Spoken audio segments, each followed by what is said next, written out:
Hoy es viernes 2 de agosto de 2024, continuando con las emisiones secuenciales de la memoria histórica aún no contada del conflicto armado en Colombia. Abordamos el tema en la emisión número 595, 595, a 5 sesiones de llegar al número mágico de 600, para tratar un asunto que tiene mucho de crónica negra, mucho de intriga, mucho de incertidumbre, y que demuestra que ni la verdad judicial, ni la verdad histórica, ni, como se diría coloquialmente, la verdad verdadera, se ha contado en torno a las acciones terroristas del ELN. Nos referimos a la captura de un terrorista rural urbano del ELN, de los fundadores del grupo criminal y de los participantes en las primeras acciones de este grupo delictivo, que fue capturado en Bogotá menos de 24 horas después del asesinato de Jaime Arenas, de quien hablamos ya largamente aquí por su capacidad intelectual, su alto nivel académico y su estupidez de haberse dejado convencer del cura Camilo Torres para meterse al ELN. Y como lo dijimos y lo explicamos, estaba preparando un viaje para Francia después de que se había desertado de la guerrilla y publicado un libro que había puesto al ELN entre los palos y lo tenían amenazado de muerte. Y todo parece indicar que el doble agente que le estaba haciendo la trama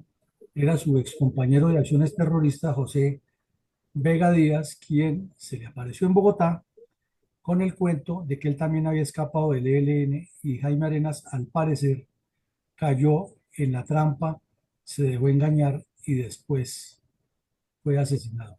Vamos a ver el episodio completo con el análisis y las preguntas que ustedes hagan, y al final del ejercicio nos quedará seguramente esa duda de cómo han sucedido tantos hechos que al final nunca se clarifican, y abogados corruptos y descompuestos se encargan de darle la vuelta al asunto, y los grandes crímenes pasan al olvido y los grandes criminales terminan convertidos en héroes y hasta en víctimas. Adelante, mi coronel. Mi coronel, ¿cómo reportaron los medios de comunicación el asesinato a sangre fría del terrorista Jaime Arenas por parte de sus antiguos compinches en una calle céntrica de la capital de la República en febrero de 1971? Pues la historia de Jaime Arenas la vimos en detalle aquí, joven, muy inteligente, que fue presidente de la Federación de Estudiantes de Santander y luego de Colombia, que por ese motivo viajó a varios países de la cortina de hierro, que era la moda en ese tiempo, ir a volverse comunista para hablar de libertad y de en contradicción, ¿no? Mientras en el muro de Berlín asesinaban alemanes a granel por intentar entrar a la libertad. Eh, Al contrario, viajaban de Latinoamérica, de África y del Asia, lo que se llamaba el tercer mundo, o los países no alineados que se había inventado Fidel Castro, siguiéndole una orden al Kremlin, a entrenarse como terroristas, como bandidos, que para hablar de libertad, en unos países donde los regímenes eran criminales y violadores de los derechos humanos, y formaban a los amantes de la libertad del mundo. Como vemos el universo al revés. Y Arenas ahí estaba ya. Arenas participó también, como lo vimos, en una cantidad de cursos en Cuba de terrorismo, y regresó al ELN, pero parece que su gran capacidad intelectual no era compatible con su capacidad física. Y era un hombre pues muy valioso desde el punto de vista intelectual, porque hablaba 4 idiomas, era muy hábil en las matemáticas, un distinguido alumno de la Universidad Industrial de Santander, pero terminó de bandido. Y estando en el ELN chocó con, primero, la mentalidad rústica, campesina y poco ilustrada de Fabio Vázquez, y ahí comenzaron los problemas. Y lo segundo es que, como físicamente no tenía la responsabilidad y no estaba acostumbrado a esa vida del monte, entonces se quedó en medio del centinela y tuvo problemas, y lo intentaron matar y escapó. Una profesora lo ayudó a huir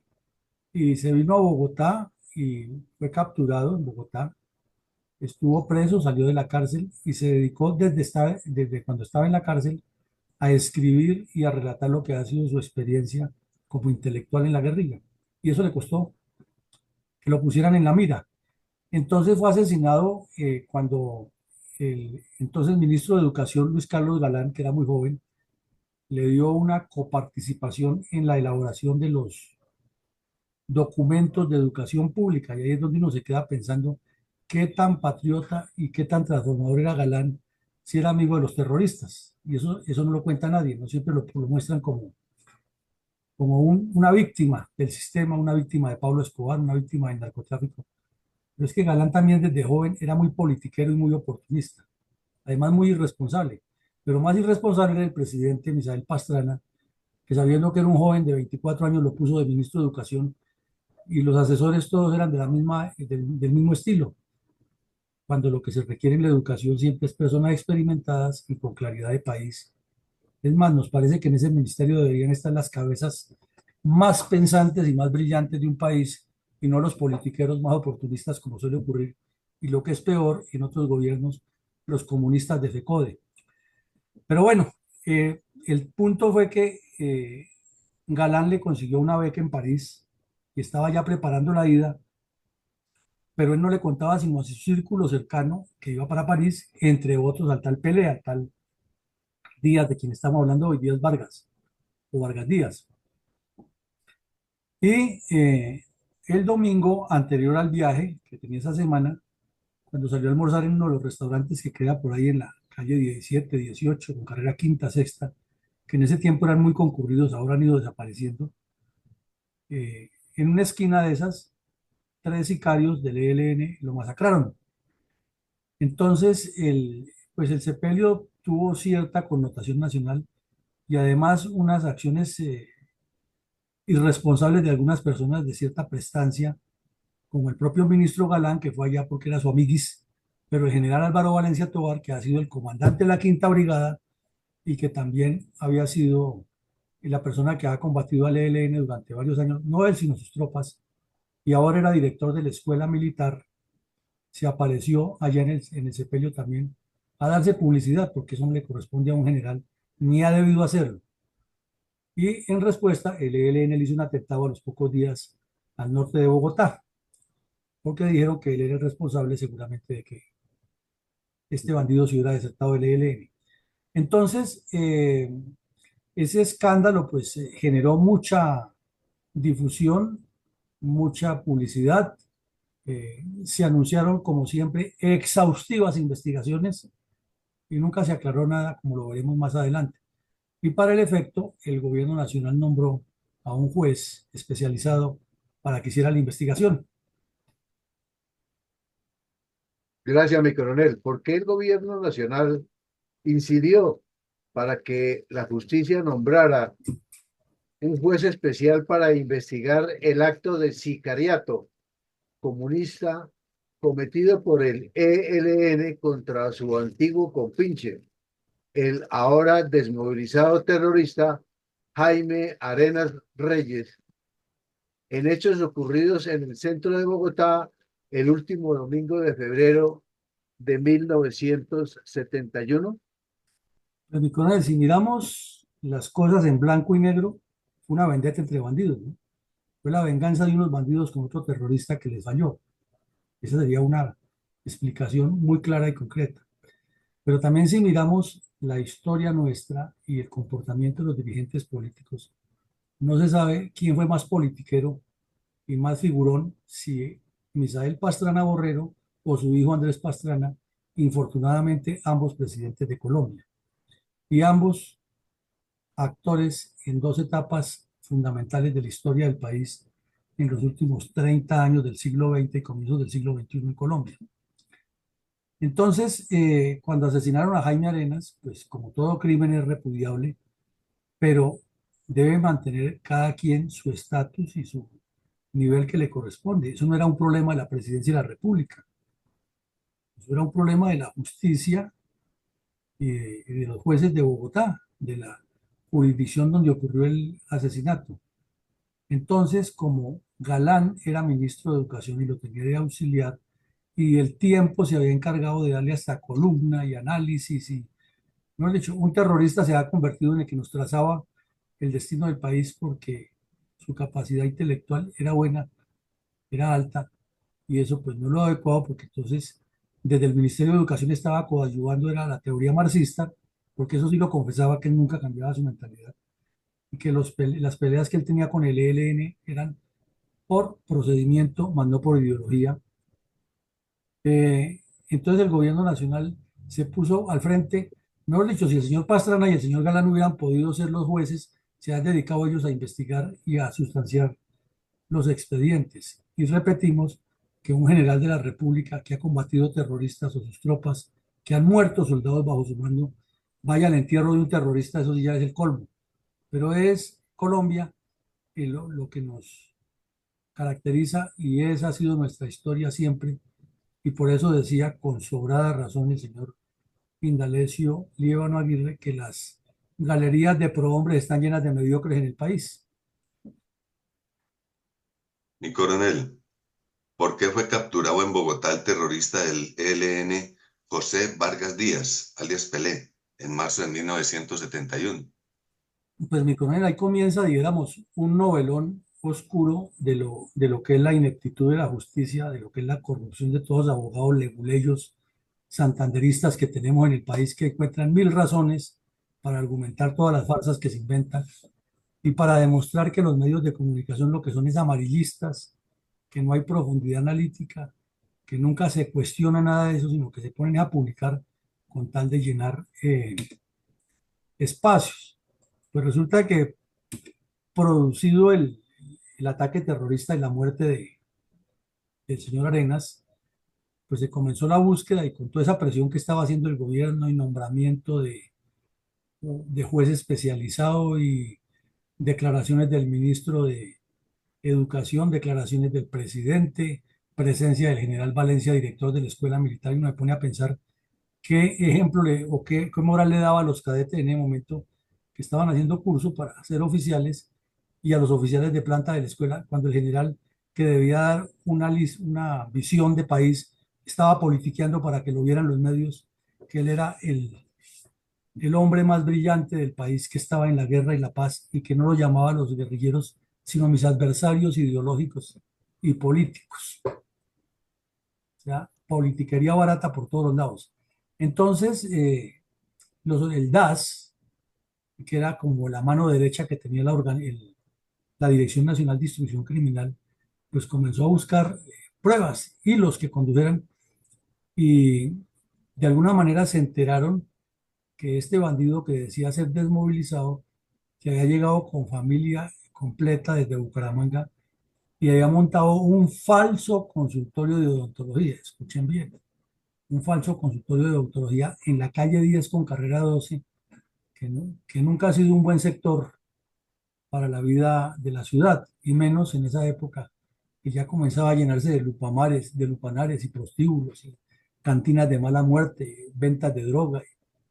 muy cerca de la calle El Cartucho, entre otras cosas. Y allí tenía un falso consultorio de odontología y por lo que ahí tenía era una oficina de coordinación de los bandidos del ELN bien infiltrado en medio de la ciudad. Si nos acordamos unos días antes, también hay cerca de ese sitio, en un hotelucho esos de mala muerte, de que pasan la noche viajeros de pocos recursos, ahí vivían también tres terroristas del ELN, caso que ya vimos aquí. Pero volvemos al tema. Este bandido, pues, seguramente en las entrevistas que le hicieron a los familiares, se detectó que era muy cercano. Entonces comenzó la investigación. En el momento en que lo capturaron, estaba con el hermano de otro guerrillero. Es que esto parece de película. Y el hermano del otro guerrillero tenía en su poder, una copia del libro que había escrito Jaime Arenas cuestionando al ELN. Entonces lo llevaron detenidos y eh, después de varias entrevistas y de que el juzgado encargado le tomó declaración, dejaron libre al hermano del guerrillero, que ese había muerto ya en combate con el ejército. En cambio, se quedó preso el tal Pedro José Vargas Díaz, alias Pelé. Entonces, el primer paso que pidió la Dirección Nacional de Instrucción Criminal, con apoyo del DAS, fue a hacerle la prueba científica del guantelete de parafina y dio sorpresa. Resultó positivo, o sea que el señor sí había disparado arma, el señor Pelé. Pero aunque ustedes no lo crean, tanto el abogado que lo representaba, que no podía ser un abogado buena persona ni decente, ni se sabe quién lo financiaba. Hay un micrófono perdido, mi coronel Alarcón, nos están interrumpiendo y así pues nos queda difícil.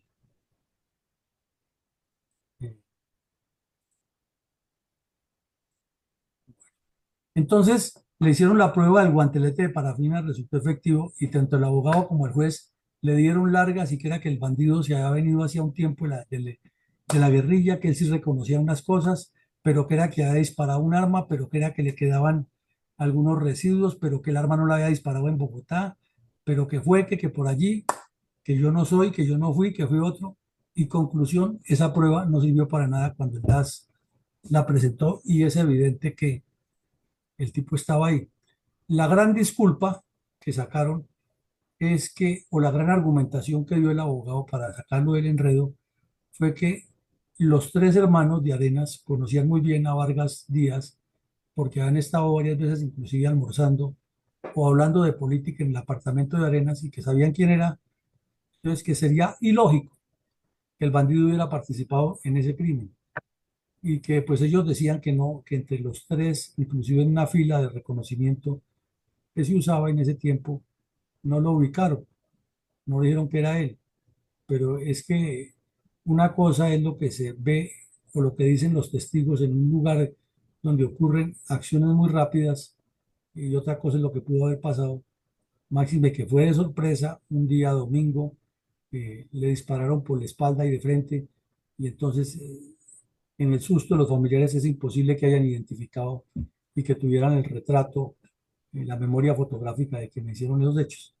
Lo cierto es que el bandido quedó detenido unos días, pero no por eso, sino por el prontuario que tenía y por lo que él confesó. Eh, Ese mismo día se entregó en Villavicencio la famosa Mona Mariela, que era la concubina de Fabio Vázquez Castaño, que se encontraba en el Meta haciendo enlaces con las FARC para hablar de la unidad guerrillera y era la mensajera de Fabio Vázquez. La capturó la séptima brigada en Villavicencio y la trajeron a Bogotá, pero nunca se supo, o por lo menos los medios de comunicación nunca publicaron, que había confesado ella, porque tenía que saber mucho, ya que era la compañera de Vázquez Castaño, jefe del ELN, quiénes eran los verdaderos responsables de la muerte de este señor Jaime Arenas y qué tanta responsabilidad podría tener el tal Pelé. Entonces todo se quedó en espectáculo mediático, anuncio de investigaciones exhaustivas, la torcedura de siempre entre abogados y jueces y el crimen de ese joven que ha cometido el error de volverse terrorista jamás quedó claro. Adelante, mi coronel. Mi coronel, ¿por qué a pesar de las evidencias científicas forenses, tales como el hallazgo de residuos de pólvora en la prueba del guantelete de parafina, el juez de instrucción criminal número 10 no vinculó al terrorista del ELN José Vargas Díaz con el asesinato de Jaime Arenas en el 71? Mi coronel, eso resulta evidente que quienes apadrinaban al ELN, que eran los remanentes del MRL, con quienes tenían mucha relación, y algunos politiqueros corruptos que van y vienen y cambian de lado, y desde luego ONGs internacionales que eran promovidas por la dictadura cubana, movieron las fichas y consiguieron al abogado preciso y al juez preciso para darle la vuelta y para encontrarle todas esas torceduras que acabamos de mencionar. Entonces, a pesar de una prueba tan contundente como lo era en ese momento el guantelete de parafina, y que el terrorista decía que llevaba 6 meses, que se había volado del ELN, que no había vuelto a tener ninguna actividad armada. Entonces, supongamos que si era cierto que se ha volado el ELN, Entonces no ha vuelto a tener actividad armada, como era que ha disparado recientemente un arma y nunca le aclararon a la opinión pública dónde había sido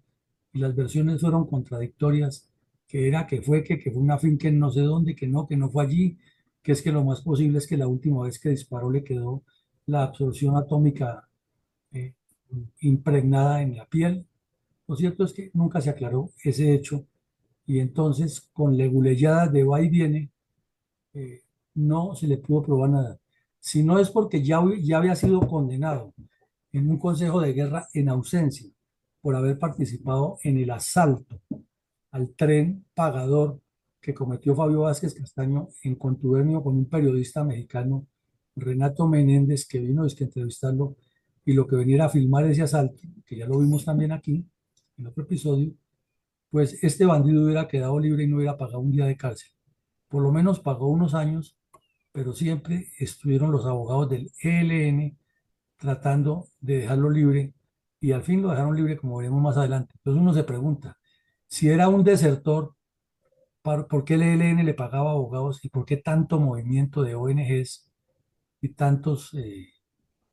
eh, tanta parafernalia alrededor de eso? Pues simplemente porque fue el que asesinó a Jaime Arenas, pero la prueba nunca se consiguió. Coronel, ¿qué reconoció ante las autoridades el terrorista del ELN José Vargas durante la indagatoria tras su captura en el centro de Bogotá, a pocas cuadras de donde sucedió el asesinato de Jaime Arenas? Pues resulta que él ya estaba condenado, o sea que reconociera o no, tenía que pasar a la cárcel porque ya estaba condenado, ya no hay otro proceso, así el abogado moviera cielo y tierra. Pero él mismo se dedicó a hacer una apología de su vida criminal. Y muy parecido a lo que le vimos aquí, que también hizo Ricardo Lara Parada, quien era muy amigo de él, muy parecido a lo que hizo Lara Parada posteriormente en el Consejo de Guerra que le hicieron, se dedicó a contar detalle a detalle desde cómo era que se había metido a la guerrilla, de cómo era que se había subido en un bus, que se había bajado en una zona de tierra caliente, que había encontrado los campamentos guerrilleros, que le han parecido una maravilla el aseo y la organización del campamento, que su primera instrucción para aprender a manejar un arma fue una carabina y un poco de detalles que sí son importantes, pero que se desvirtuaban completamente de la responsabilidad de su participación en el asesinato de Arenas. Lo cierto es que al final, en medio de todo lo que contó, terminó reconociendo que sí, que él había participado en el asalto al ferrocarril y en otros crímenes por los cuales estaba condenado y ya estaban probados jurídicamente en el expediente que lo condenaba, pues otros terroristas que han participado con él habían contado exactamente qué había pasado. Entonces, simplemente se salió por las ramas, alargó todo eso, agotó eh, física y mentalmente al juez y terminó el juez diciendo que no tenía ninguna responsabilidad probada en el asesinato de Arenas, pero que sí pasaba a la cárcel por los hechos que ya se le ha condenado, pues porque el juez tampoco puede echar para atrás esa decisión así tan de buenas a primeras.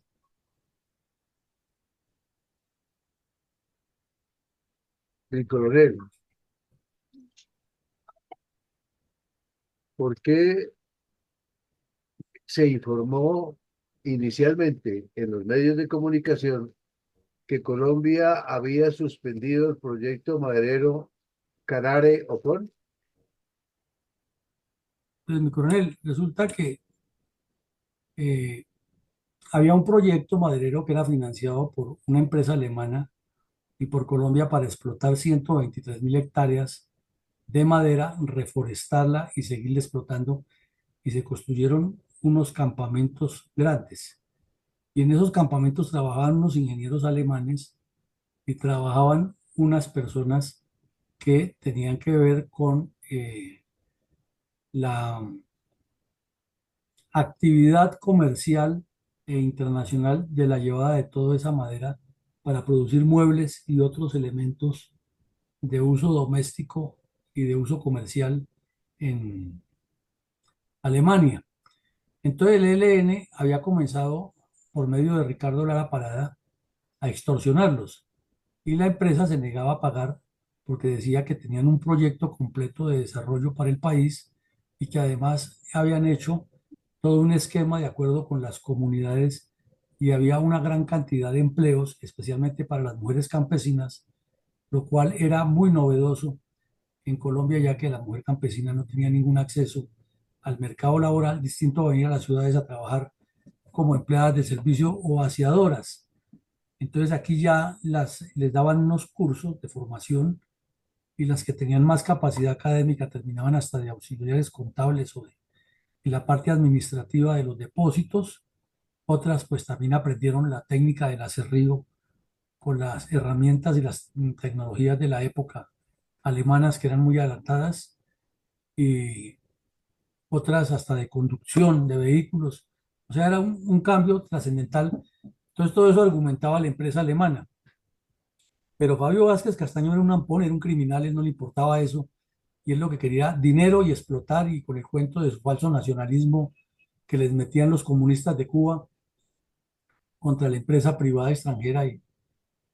comenzó a presionarlos y los amenazó que les iba a incendiar los campamentos, que los iba a matar. Entonces le dio la orden a a Ricardo Lara Parada que los secuestrara a los dos ingenieros principales y se los llevara. Y resulta que el día que los secuestraron coincidió con el día siguiente a la muerte de Jaime Arenas en Bogotá. Ese mismo día, cuando estaban haciendo el secuestro, venía coincidencialmente una patrulla del ejército ahí y en conclusión se presentó, fue un enfrentamiento, fueron dados de baja dos terroristas y se decía que entre los muertos posiblemente estaba Lara Parada, que luego dijeron que estaba herido y ni lo uno ni lo otro. Pero eso también fue lo que marcó el principio del fin de la vida criminal de Lara Parada y se comenzó a especular que Colombia suspendería el plan Canario Pon, que se iban a perder no sé cuántos millones. Entonces ya vino la posición fuerte de la embajada alemana y de la empresa alemana. Si ustedes suspenden eso, tienen que pagarnos un montón de dinero. Pero según se rumoró en esa época, los que más estaban presionando para que se publicara esa noticia era la narcoembajada de Cuba y la embajada de Alemania Oriental, que como todos sabemos era comunista y quería bloquearle cualquier desarrollo a la Alemania Occidental, que era la que ha hecho la inversión en Colombia. Entonces había problemas geopolíticos y políticos graves ahí. Mi coronel, ¿qué aclaraciones hizo el gobierno acerca de la inexacta noticia publicada por los medios de comunicación sobre la supuesta suspensión del proyecto maderero Carare Opón? Pues el gobierno nacional salió rápidamente a la luz pública y aclaró que no era cierto, que había nombrado unos delegados que se estaban estudiando eh, las medidas de seguridad, pero que además había todo un equipo del gobierno y de la empresa alemana y otros veedores organizando lo mejor posible la explotación maderera y la reforestación, y que eso no tenía pies ni cabeza, que infortunadamente se ha presentado ese hecho, como se llamaba entre comillas, de orden público, pero que el propósito de Colombia era sacar adelante ese proyecto, porque además había unos compromisos contractuales que se debían cumplir. Gracias, mi coronel. Sí,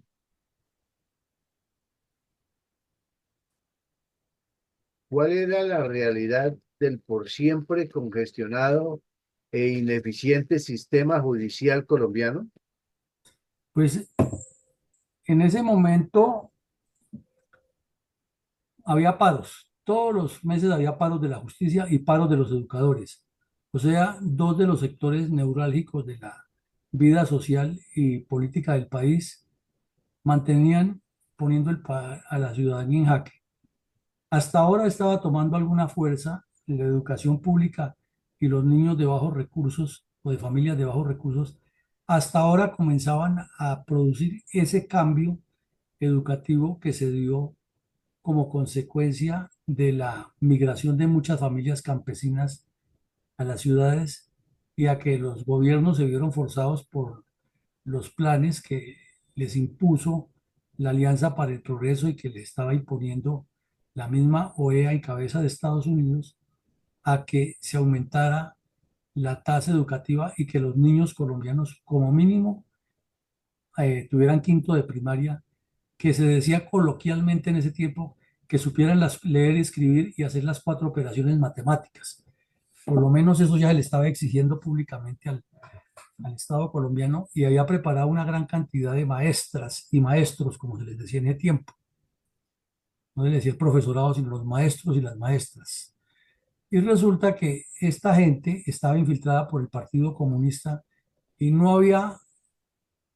semestre en que no hubiera uno o dos paros y entonces el país bien atrasado y a estos sujetos que les pagaban un sueldo porque los educaran siempre era reclamando el oro y el moro y les resolvían ese problema y se inventaban otro y que así como los empleados de Telecom tenían sede campestre, a ellos también les tenían que ponerse de campestre, les arreglaban de alguna u otra manera el problema. Entonces ahora era con la salud, después con que el salario, después con la nivelación, después con que se les demoraban en pagar, que eso sí era una falla del gobierno en esa época, y siempre había una justificación para armar un paro, al punto que cuando llegó el populista ministro de Educación, Luis Carlos Galán, tomó la decisión de que se hiciera una asimilación a la vida militar en la carrera profesional de los educadores, ya que en la carrera diplomática habían hecho eso, y era que se establecieran unos grados de cierto tiempo de permanencia y unos requisitos para que esos maestros fueran ascendiendo. ¿Y quién dijo miedo? Ahí sí esos delincuentes infiltrados paralizaron completamente el sistema educativo y entonces el país andaba sin clases para los niños de las escuelas públicas y al mismo tiempo el Partido Comunista había infiltrado a, eh, a la justicia y tenía una cantidad de abogados y sindicalistas, de esos técnicos y de esos asesores en una organización que llamaba Zonal, y entonces esos eran peores. ¿Por qué a los de Telecom les dan esos centros vacacionales y a nosotros la justicia no? Y entonces paro por eso. Que por qué no se daban cuenta que Telecom le estaba produciendo plata al Estado, eso nunca lo decían. Pero la justicia no producía nada porque no capturaba a nadie, no hacía eh, extinciones de dominio ni nada, porque los jueces y muchos abogados ya los hemos descrito aquí, que estaban era más bien del otro lado. Entonces, esa fue uno de los papayazos que aprovecharon, como se dice coloquialmente, con la muerte de Jaime Arenas y la intención del gobierno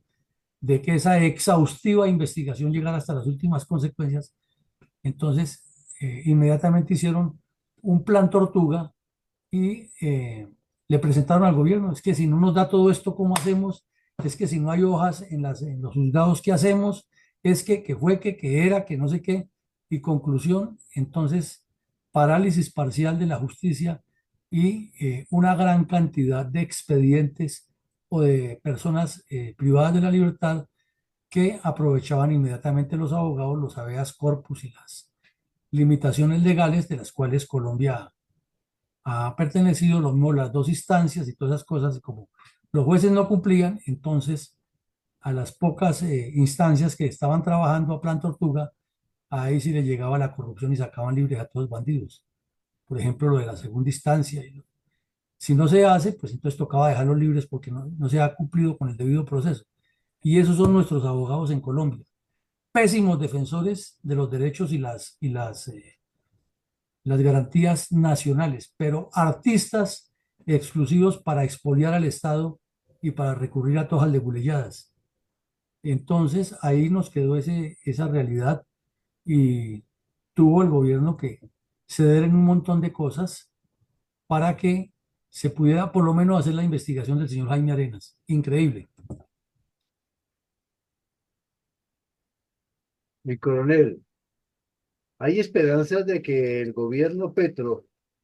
concrete un acuerdo de paz favorable a los colombianos con los narcoterroristas del ELN. Pues mi coronel, viendo todos estos hechos que acabamos de analizar, viendo que una vez se produjo la muerte de el señor Arenas y que coincidió con la muerte de los guerrilleros en el Carare y todo ese problema que se le armó al país con la inversión de una empresa que estaba trayendo recursos y promoviendo un desarrollo sostenible, que son argumentos de los que utiliza el ELN, y si en esa época no funcionó, menos ahora que cada vez que hablan, por ejemplo, cuando habla el terrorista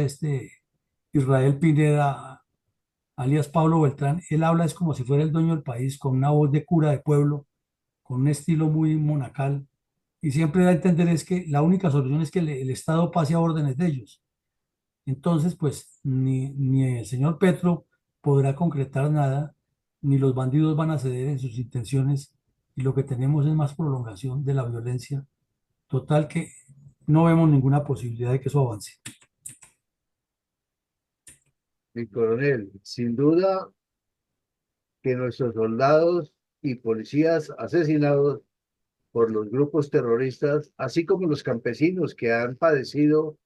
el terror comunista de las FARC, EPL, M-19, ELN y otros grupos criminales, merecen nuestro reconocimiento con un minuto de silencio en su memoria.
Mi coronel, usted nos puede presentar unas reflexiones acerca de las enseñanzas que deja la captura del terrorista del ELN, José Vargas Díaz, en lugar, fecha y modo ya descritos en este episodio. Pues mi coronel, comencemos por contar que este terrorista llevaba casi 5 años detenido y fue capturado también por la época Lara Parada. Entonces, pues Lara Parada fue capturado en el 74, con 73-74 al término de la operación Anorí. Entonces, los dos fueron encarcelados y curiosamente los defendió el mismo abogado, ¿no? Nunca los medios de comunicación se preocuparon por enmascarar quién financiaba a esos abogados tan dedicados cada vez que caía un terrorista preso. ¿Quién los financiaba? ¿O era que comían del aire? ¿O era porque llegaban muy bien presentados a las audiencias y estaban todos los días desde por la mañana hasta por la noche metidos en los juzgados, presentes en las audiencias?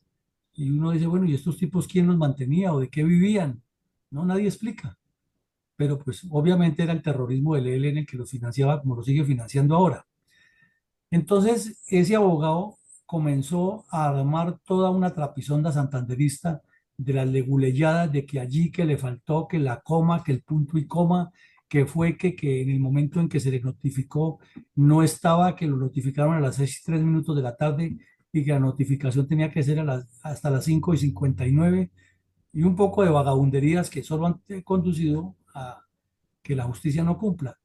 Entonces, finalmente, este terrorista, el tal Pele, salió de la cárcel y nunca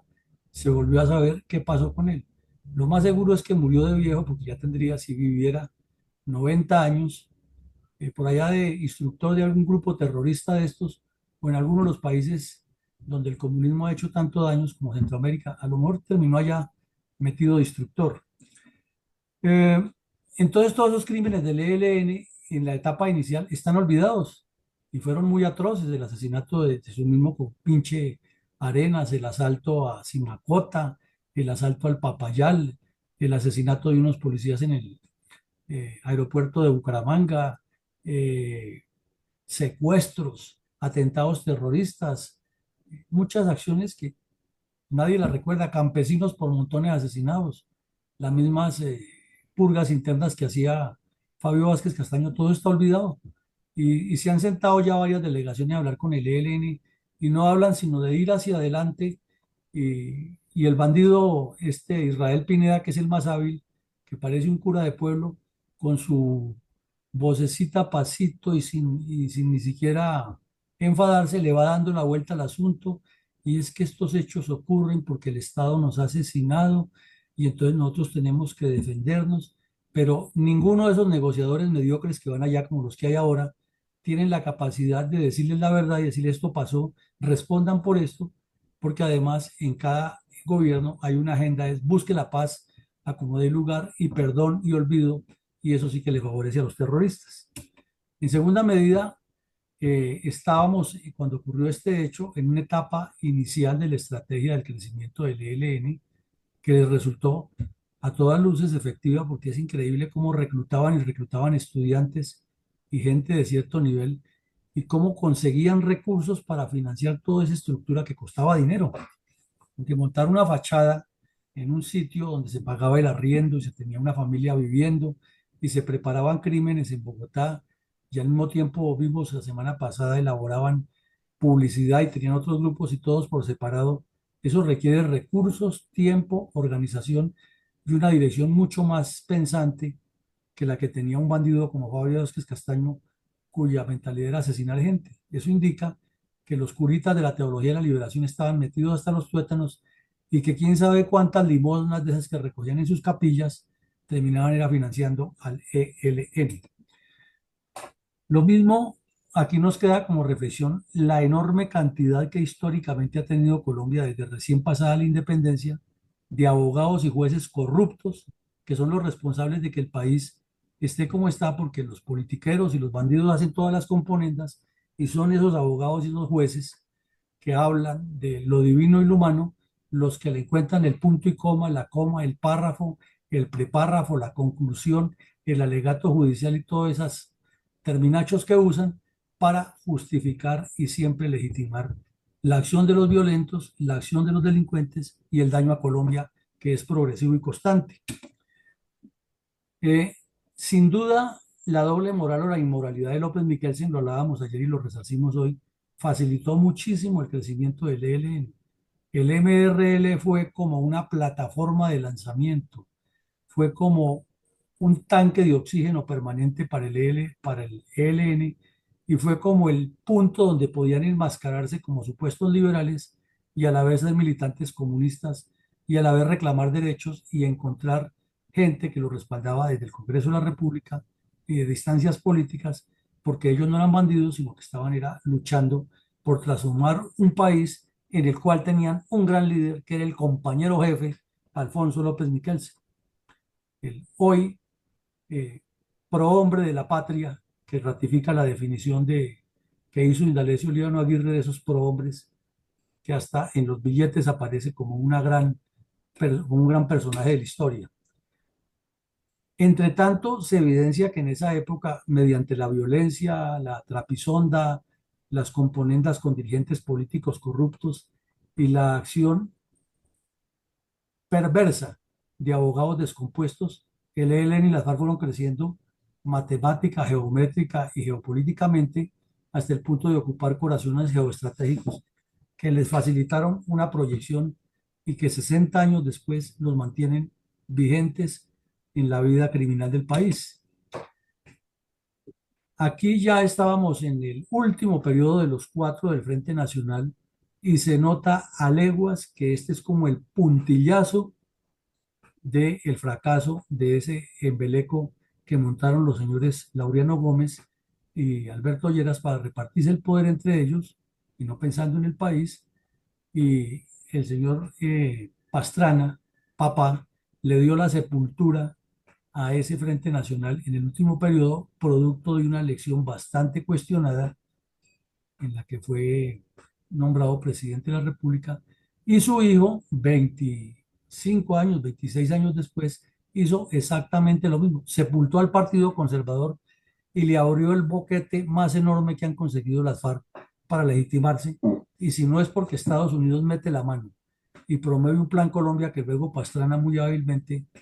se lo atribuyó, y la CIA, pues como estaba haciendo operación que le importaba que apareciera Pastrana, si lo importante era que se cumplieran los objetivos de Estados Unidos, le ayudó al cuento. Pero fue Estados Unidos el que nos salvó de ese enredo, porque el señor Pastrana, hijo, estaba totalmente arrodillado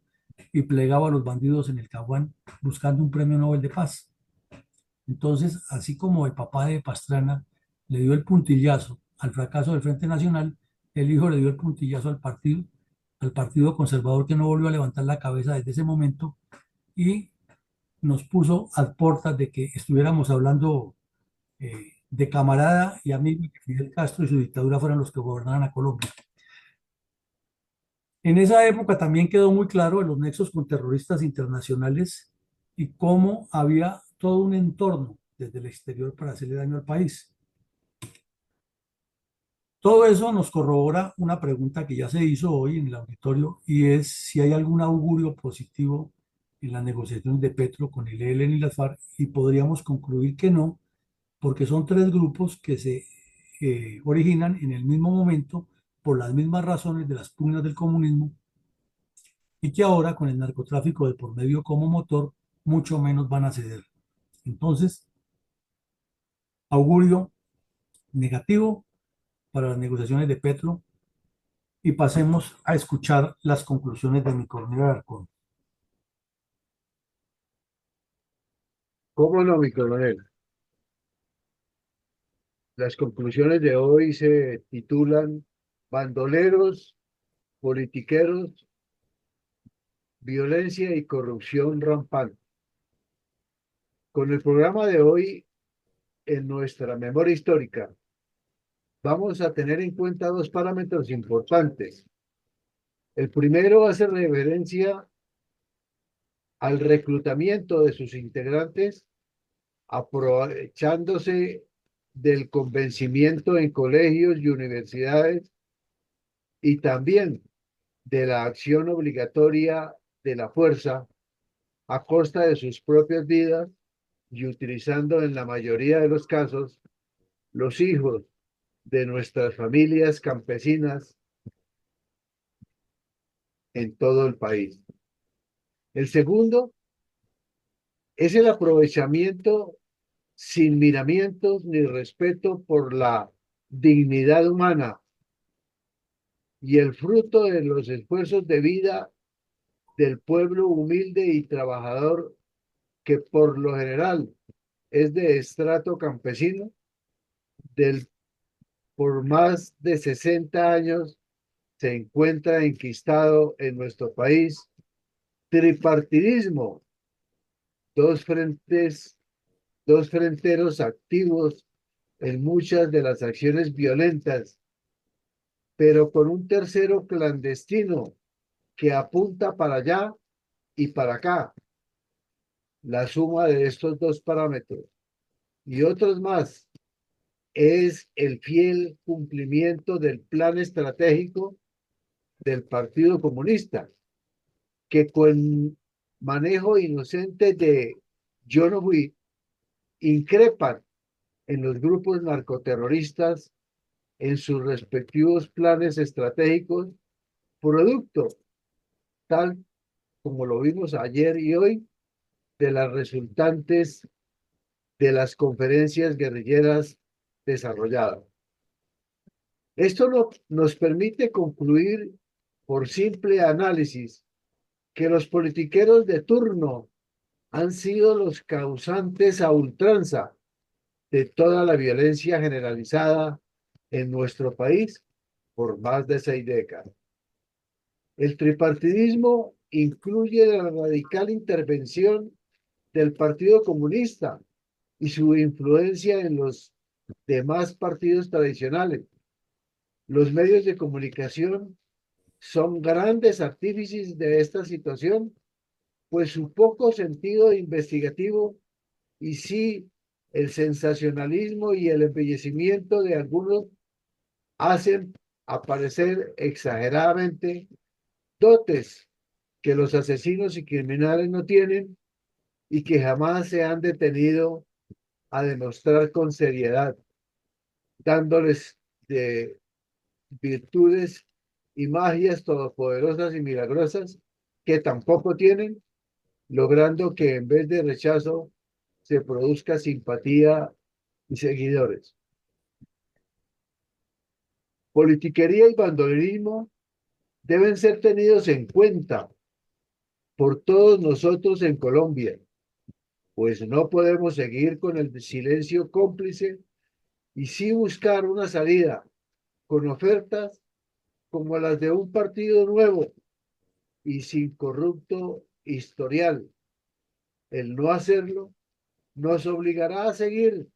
engañados y sometidos por más tiempo a todo lo que se ha desarrollado por este gobierno actual y los anteriores,